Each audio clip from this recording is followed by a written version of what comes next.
May liwanag na sumisilip sa pagitan ng mga ulap, at may mahinang jazz na sumasabay sa ingay ng umaga.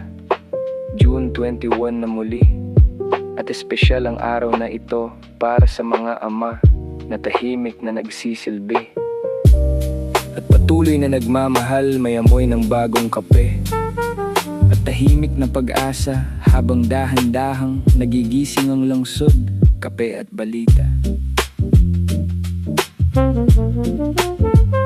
Sa mga tanggapan ng pamahalaan, patuloy ang mga pagdinig at pagdalakay sa mga programang makaapekto sa pang-araw-araw ng mamamayan. May mga panawagan para sa transparency at mas malinaw na pananagutan sa paggamit ng pondo ng bayan. Patuloy ding pinag-uusapan kung paano mapapabuti ang paghahatid ng serbisyo publiko sa gitna ng magkakaibang opinyon. Patuloy na hinahanap ang pagkakaisa at mga solusyong makabubuti sa nakararami, at sa bawat pagpupulong may paalala na ang kapangyarihan ay may kasamang pananagutan sa mamamayan. Sa gitna ng ambon at sinag ng araw, may mga pangarap na patuloy na sumasabay sa bawat tasa ng umagang tahimik. May pag-asang hindi nawawala.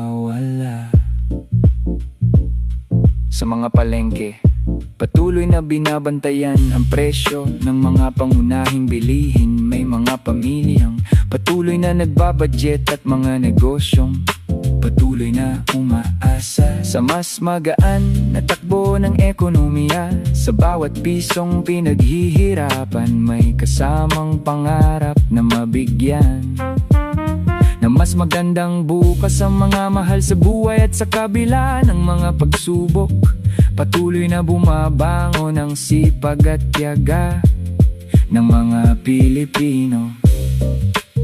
Ngayong Father's Day, maraming pamilya ang nagtitipon at nagpapasalamat sa mga ama at sa mga tumayong ama. May ilan mang tahimik at hindi palabiro, ang pagmamahal nila ay makikita sa maagang pagbangon, sa overtime na trabaho, sa paghatid sa paaralan, at sa simpleng tanong na kumain ka na ba? Hindi lahat ng bayani ay nasa libro, ang iba ay nasa hapagkainan, tahimik na nakangiti habang inuuna ang kanilang pamilya. Mahinang Rhodes piano,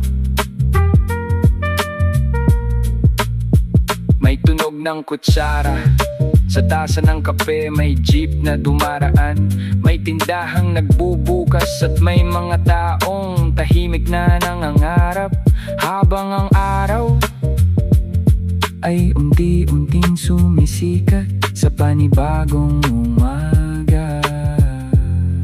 Sa mundo ng palakasan, patuloy ang mga paghahanda ng mga atletang Pilipino para sa mga susunod na kompetisyon.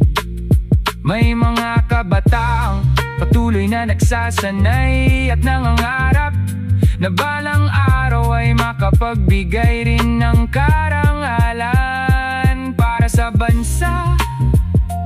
At sa bawat laban, may mga aral na higit pa sa medalya at tropeo. Sa mundo ng musika at pelikula, patuloy ang paglikha ng mga bagong kwento at mga bagong himig na nagbibigay kulay sa pang-araw-araw. May mga artistang Pilipino na patuloy na nagbibigay saya inspirasyon sa kanilang mga tagahanga at sa bawat awit na sumasabay sa biyahe. May mga alaala na muling nabubuhay kasabay ng musika at mga pangarap. Sa usapin ng panahon, patuloy ang epekto, mga bagat sa ilang bahagi ng bansa. May mga pag-ulan na panakanat ang pagpulog, kaya magdala ng parong at paging maingat sa paglalakbay, sapagkat matapos ang mga ulap, may araw ding muling sisikat. May mga numerong muling hinintay at mga pangarap na muling sumubok, at kahit hindi pa dumarating ang swerte, may panibagong araw na naghihintay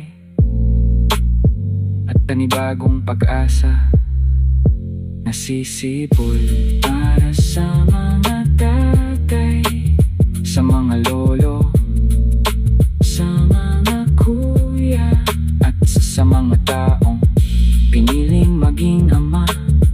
Salamat sa tahimik na sakripisyo,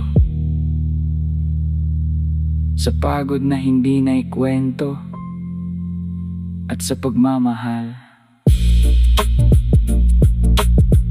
na hindi humihingi ng kapalit. Ngayong Father's Day,